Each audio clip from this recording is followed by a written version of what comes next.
It's amazing to me, okay? CO on the moon.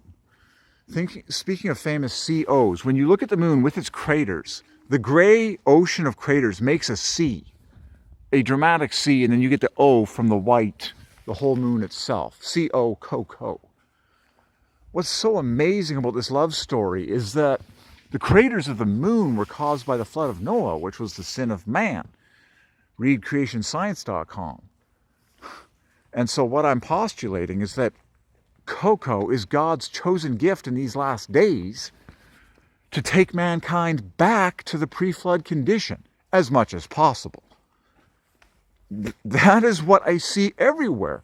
When you look at the moon, of course, as a crescent shape, it always gives you the CO. But when you look at it as a full moon tonight, the craters, the gray craters, like the gray makes a C. And then the white O is an O. So again, you're getting CO. Coco. When God repeats something, it's because he's making it obvious. Like it's confirmation. It's like it's Coco. What? Like I stare at the full moon, I see a C from the gray craters, and I see the O for the full moon. But what is so deep about all this? Same thing with God using clouds, and clouds in English gematria to point to Coco, is that clouds only existed after the flood. So we have clouds that existed after the flood. We have craters of the moon that existed after the flood.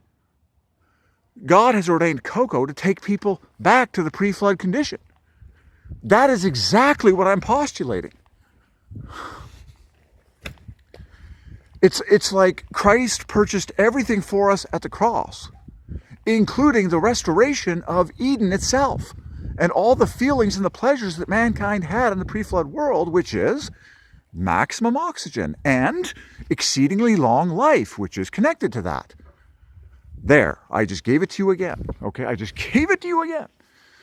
Oh, praise his name. Okay, so I personally believe that people who are on, max Coco, I call it, from their youth constantly, will break longevity records easily, and they will live in the level of pleasure that mankind enjoyed in the pre-flood world. Okay, and you can read creationscience.com to get juicy details on what that was like.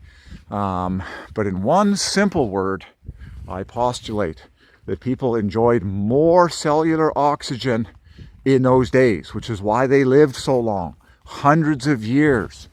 And I've heard from the Lord about Coco with oxygen so many times. I believe with all my heart that Theobroma cacao is God's chosen plant to take human beings back to Eden, which is to say the pre-flood world where everyone lived longer, higher, and happier, and also grew bigger and taller and stronger. And it's just plain the gift of God to glorify Christ. And, and so this whole story would literally come full circle. As I walk beneath a full circle moon, this whole story would literally would come full circle. Now I'm walking down Coco Up Trail, by the way.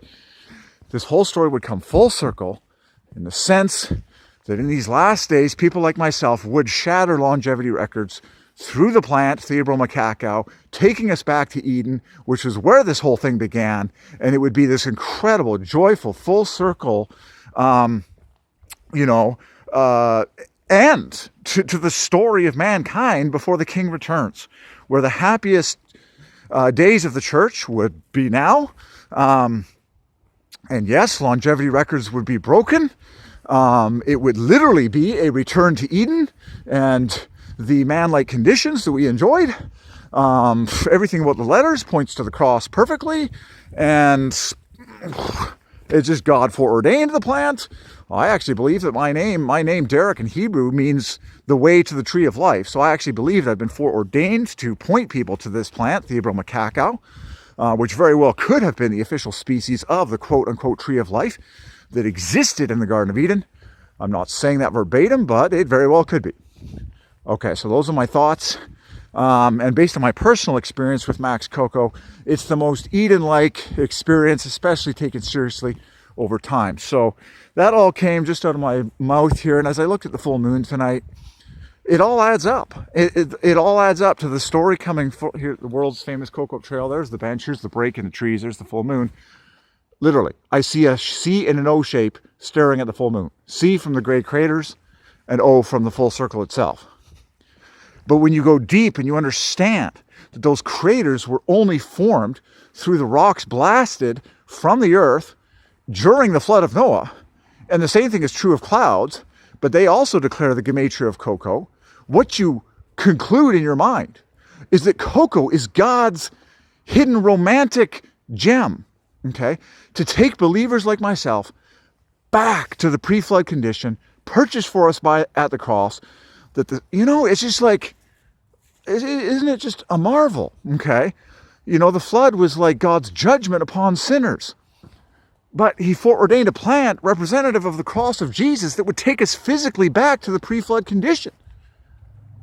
Whoa. Whoa. So that's why I say, welcome to paradise. Welcome to Eden when you take Coco seriously.